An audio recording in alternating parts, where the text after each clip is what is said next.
BBC पे एक Hamas के ऊपर एक रिपोर्ट निकली हुई है, उसको देखकर मैं उसके बारे में जो सच है वो बताऊंगा। चलिए शुरू करते हैं वीडियो को।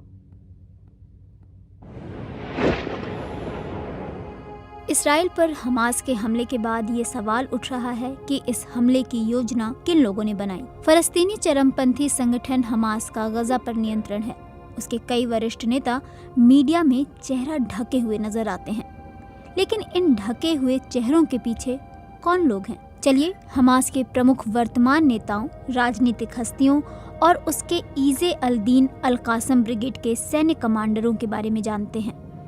पहला नाम है मोहम्मद दीफ। मोहम्मद दीफ ने उन सुरंगों को बनाने की योजना बनाई जिससे हमास के लड़ाके गजा से इसराइल में दाखिल हुए। उनका असली नाम मोहम्मद दीब अल मसरी है। उन्हें अबू खालिद और अल दीफ के नाम से भी बुलाया जाता है। वो हमास के सैन्य संगठन ईज़े अल दीन अल कासम ब्रिगेड के प्रमुख हैं। उनका जन्म 1965 में गजा में हुआ था। इसराइली उन्हें द मैन ऑफ डेथ या द फाइटर विद 9 लाइव्स के नाम से पुकारते हैं। जब हमास के स्थापना की घोषणा हुई तो वो बिना किसी हिचकिचाहट के इसमें शामिल हो गए। इसराइली अधिकारियों ने उन्हें 1989 में गिरफ्तार कर लिया। साल 2014 में गजा पर करीब 50 दिन तक हुए हमले के दौरान भी इसराइली सेना उनकी हत्या करने में नाकाम रही, लेकिन उसने उनकी पत्नी और 2 बच्चों की हत्या कर दी। दूसरा नाम है मारवान इस्सा। उन्हें मोहम्मद दीफ का दाहिना हाथ माना जाता है। वो ईज़ अल दीन अल कासम ब्रिगेड के डिप्टी कमांडर इन चीफ और हमास आंदोलन के राजनीतिक और सैन्य ब्यूरो के सदस्य हैं। हमास के साथ सक्रियता की वजह से इसराइल ने उन्हें 5 साल तक हिरासत में रखा। इस्सा एक प्रतिष्ठित बास्केटबॉल खिलाड़ी के रूप में उभरे, लेकिन खेल उनका करियर नहीं बना, क्योंकि इसराइल ने 1987 में उन्हें हमास में शामिल होने के आरोप में गिरफ्तार कर लिया था। इसराइली लड़ाकू विमानों ने साल 2014 में गजा पर हमले के दौरान उनके घर को तबाह कर दिया। इसमें उनके एक भाई की मौत भी हो गई थी। अगला नाम है याह्या सिनवार का। अमेरिका ने सितंबर 2015 में याह्या सिनवार का नाम अपने अंतर्राष्ट्रीय चरमपंथियों की काली सूची में डाला था। सिनवार हमास के नेता हैं जो गजा पट्टी में इसके पॉलिटिकल ब्यूरो के प्रमुख हैं। साल 1962 में पैदा हुए सिनवार हमास की सिक्योरिटी सर्विस मज़्द के संस्थापक भी हैं। मज़्द गजा में आंतरिक सुरक्षा का काम देखता है।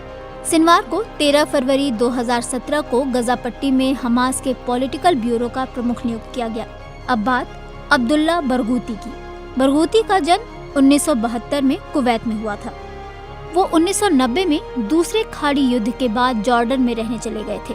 बरगूती को दर्जनों इसराइलियों की मौत के लिए जिम्मेदार माना जाता है। उन्हें इसराइल के इतिहास में सबसे लंबी सजा दी गई थी। उन्हें कुछ समय के लिए एकांतवास में भी रखा गया था। इसके विरोध में उन्होंने भूख हड़ताल शुरू कर दी थी।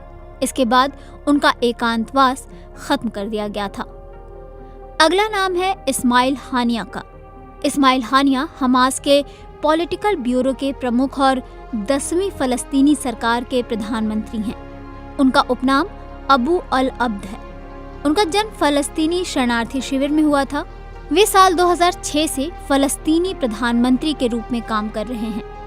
इसराइल ने उन्हें 1989 में 3 साल के लिए कैद कर लिया था।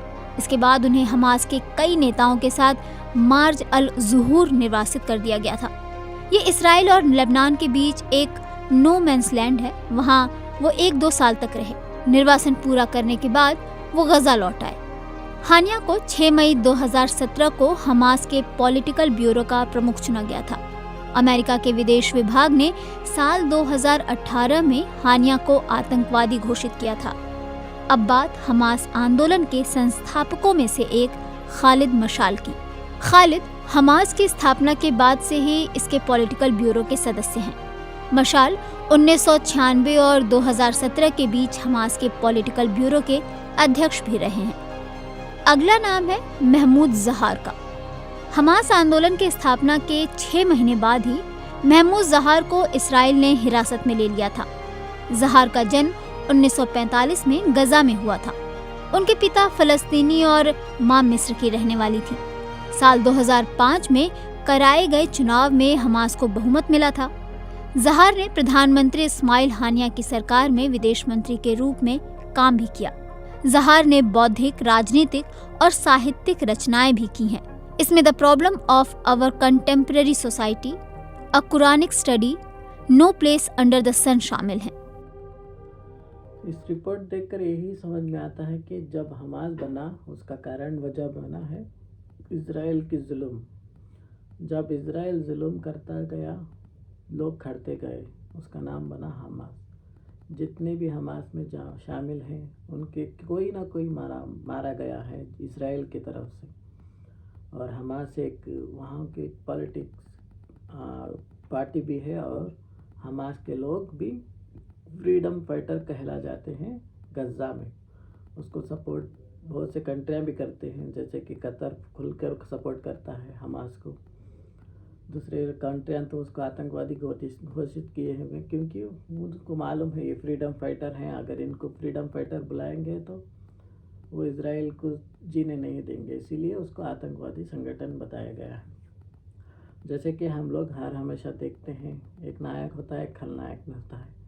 जिस लोग खलनायक के साथ होते हैं उसको नायक समझते हैं, जो खलनायक होता है उसको नायक समझते हैं। इस तरह से बटे हुए रहते हैं। अब हम लोग देखेंगे इज़राइल में जुल्म करते हैं, उसके खिलाफ खड़ने वाले को आतंकवादी कहते हैं ये लोग। क्यों? इज़राइल एक कट्टरवादी कंट्री बनती जा रही है और फ़लस्तीन को कब्ज़ा करता जा रहा है। फ़लस्तीन के लोग उसको खिलाफ खड़े हैं, दो तरफ दो जगह। एक खून के बदले खून कहते हैं, एक पीसफुल कहते हैं। उसमें से पीसफुल वालों का भी ना आज तक फ़ायदा हुआ है, ना इन हमास वालों का, जो खून खराबा करके ही लड़के ही हासिल करने के लिए वो आए हैं, उनका भी फ़ायदा हो रहा है।